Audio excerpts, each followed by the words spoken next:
जय गुरुदेव, जय महाकाली। आप सभी साधकों का जय महाकाली साबर मंत्र विज्ञान के आपके अपने इस चैनल पर स्वागत है। भगवान काल भैरव से संबंधित विभिन्न साधनाएं सदगुरुदेव प्रदत्त हम पहले ही दे चुके हैं। उनमें से एक विशेष साधना आज दे रहे हैं और एक ऐसी साधना है जो प्राचीन भगवान भैरव के मंदिर है, भगवान काल भैरव के जो प्राचीन मंदिर हैं, वहाँ पर आपको या तो पत्थर से खुदा हुआ ये मंत्र आपको मिल जाएगा या फिर पुरानी कोई प्राचीन तस्तरी वहाँ पे लगी होगी जिस पे ये मंत्र अंकित होगा। जब आप मंदिरों में जाते हो तो इन चीज़ों का विशेष ध्यान रखा करो। विशेष मंदिरों में विशेष पुराने मंत्र लिखे हुए रहते हैं। तो इस मंत्र को आप कहीं न कहीं प्राचीन मंदिरों में ज़रूर देखोगे जो अति प्राचीन मंदिर है।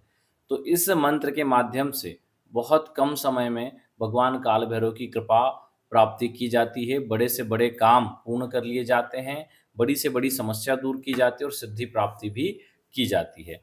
कैसे इस मंत्र का प्रयोग करना है, कौन-सा मंत्र है, उससे पहले एक चीज़ को अच्छे से समझ लें। जीवन में विभिन्न समस्याएँ आती है, उसका प्रमुख रूप से जो कारण है, वह कारण आपकी कुंडली में निहित होता है। आपकी जन्म कुंडली में ग्रहों की स्थिति और भाव पे निर्भर होता है। मान लीजिए छठा भाव गड़बड़ है, तो रोग, रिपू, ऋण, कर्ज, बीमारी और शत्रु बढ़ जाएँगे। भाग्य का भाव खराब है, भाग्योदय नहीं होगा कितनी भी मेहनत कर लें। इनकम का भाव खराब है, कितने भी बिज़नेस कर लें, कैसी भी नौकरी कर लें, आप टिक ही नहीं पाएँगे। तो इसलिए अपनी कुंडली का विश्लेषण करवा के सबसे पहले इन समस्याओं को सुलझा लेना चाहिए। आमतौर व्यक्ति की धारणा क्या बन गई है, वो आर्थिक जीवन में सफल नहीं हो रहा तो वो सोचता है मैं कोई साधना कर लूँ और साधना से मैं सिद्धि को प्राप्त कर लूँ। अब एक चीज़ को समझो, जो व्यक्ति आर्थिक जीवन में सफल नहीं हो रहा है वो आध्यात्मिक जीवन में कैसे सफल हो जाएगा? उसकी कुंडली में कुछ तो खराबी होगी। तो अपनी कुंडली का विश्लेषण करके उसके दोष आदि को समझ के उनके निवारण वगैरह करने चाहिए। अपना छठा भाव, 11वां भाव और 9वां भाव मजबूत करना चाहिए ताकि जीवन में समृद्धि आए। और जब समृद्धि होगी, निश्चिंता होगी, तभी आप साधना के क्षेत्र में आगे बढ़ पाएँगे। पचासों चिंताएँ आपके दिमाग में हैं, तो आप कैसे साधना को सिद्ध करेंगे? आपका ध्यान तो वहीं पे रहेगा, साधना पे तो ध्यान लग ही नहीं पाएगा। और जब व्यक्ति के पास चिंताएँ रहती तो क्रोध भी बहुत अधिक आता है। तो अगर क्रोध आता है तो साधना विफल हो जाएगी। तो इससे पहले अपनी कुंडली को सही करना चाहिए। जब पेड़ पे अगर कीड़े लग रहे हो ना तो सबसे पहले जड़ पे ध्यान देना चाहिए कि जड़ में तो कोई ऊदी नहीं लगी है, फफूंद तो नहीं लगी है, उसको पहले ठीक करो। फिर तना और पत्तों और फल पे जाओ। ये सबसे प्रमुख है। तो इसलिए सबसे पहले अपनी कुंडली को सही करना चाहिए, फिर ही अन्य चीज़ों पे जाना चाहिए। चलिए इस साधना को करें, उससे पहले एक चीज़ और समझ लें, जो लोग अपना कुंडली विश्लेषण या ऑरा स्कैनिंग करवाना चाहते हैं, उनके लिए हमने नंबर दिया है, नीचे दिए गए नंबर पे संपर्क कर सकते हैं। सबसे प्रमुख बात जो है, वो है कि लोग पर्यावरण पर ध्यान नहीं दे रहे। देखो प्रकृति ही ईश्वर का स्वरूप है। पंच तत्वों से हम मनुष्य बने हैं, ठीक है? 4 तत्वों से देवता और 3 तत्वों से प्रमुख देव, यानी त्रिदेव त्रिदेवियाँ। तो आपको इन चीज़ों को समझ वैसे तो वो एक तत्व से ही बने कहा जाए तो। सबसे प्रमुख चीज़ है कि आप प्रकृति पर ध्यान दें। प्रकृति की सेवा ही ईश्वर प्राप्ति की ओर बढ़ाया गया सबसे बड़ा कदम साबित होगी आपकी। आपको वृक्ष लगाने पर ध्यान देना चाहिए। वृक्ष आप जितने ज़्यादा लगाएँगे यानी पौधे जितने ज़्यादा लगा के उनको वृक्ष बना देंगे, आपकी जीवन का सबसे बड़ा पुण्य कार्य होगा वो। और आपके पुण्य में जो वृद्धि होगी उस वजह से, वो अन्य किसी कार्य से नहीं हो सकती। जिस प्रकार अन्नदान को सबसे बड़ा दान कहा गया है, वैसे ही वृक्ष लगाना सबसे बड़े पुण्यों में आता है। तो अवश्य लगाना चाहिए। हम लोग पंच तत्वों से बने हैं, देवता 4 तत्वों से बने हैं, उनसे उच्च कोटि के देवता 3 तत्वों से, प्रमुख जो त्रिदेव त्रिदेवियाँ हैं वो 1 तत्व से हैं। खैर ये एक अलग आध्यात्मिक बात है, लेकिन हम पंच तत्व से हैं और ये प्रकृति ही पंच तत्वों से हमारा निर्माण करती है। सृजन की क्षमता मातृ शक्ति को प्रदान करती है। तो इस चीज़ का ध्यान रखें और पर्यावरण के प्रति अपनी ज़िम्मेदारी को निभाएँ और वृक्ष लगाने पर ज़्यादा से ज़्यादा फ़ोकस करें। चलिए, इस साधना को कैसे करना है? किसी भी नवरात्र से शुरू कर सकते हैं आप या फिर किसी भी रविवार से भी इस साधना को शुरू किया जा सकता है।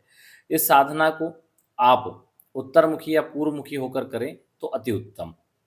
काले वस्त्र आसन हो, रात्रि का समय हो, 9 बजे के बाद कभी भी कर लें। बाजू पर काला कपड़ा और भगवान काल भैरव का चित्र स्थापित करें। थोड़ा सौम्य चित्र स्थापित करें, अति क्रोधी चित्र स्थापित ना करें, नहीं तो आप में भी तामस तत्व बढ़ेगा। एवं तिल के तेल का दीपक इसमें प्रज्वलित होगा। अपना पवित्रीकरण आचमन करें, तिल के तेल का दीपक प्रज्वलित करें, दीपक का पूजन करें, गुरु पूजन करें, गणेश पूजन करें और भगवान काल भैरव के चित्र या यंत्र का पूजन करें। अगर यंत्र है तो स्नान करवाएं, मूर्ति है तो स्नान करवाएं, फोटो है तो फूल से जल छिड़क सकते हैं। आप उसमें अष्टगंध, सिंदूर आदि से पूजन करें।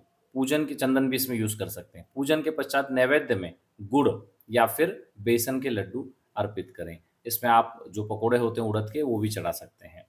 जल अर्पित करें और हाथ में जल लेके संकल्प लेके, हे भगवान काल भैरव, मैं आपकी सिद्धि प्राप्ति निमित्त आपकी यह साधना करने जा रहा हूँ, आज्ञा और आशीर्वाद प्रदान करें, बोल के जल छोड़ दें।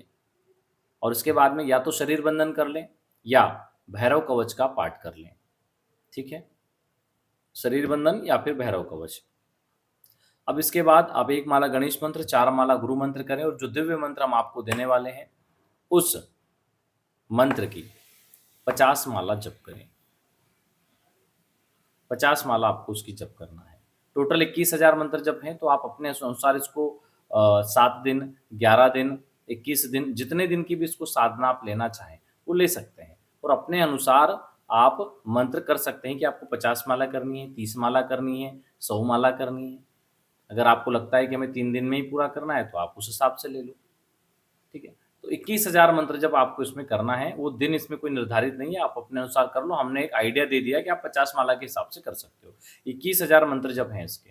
21,000 मंत्र जप करने के बाद 21 माला से इसका हवन करना है। अब चूंकि हवन की विधि हर व्यक्ति को नहीं आती, इसलिए दशांश रूप में ही 21 माला संकल्प ले लें कि हमने 21,000 मंत्र जप किया है, अब इसके दशांश 21 माला मंत्र जप कर रहे हैं बोल के जल छोड़ के 2100 मंत्र जप इसके दशांश कर लें।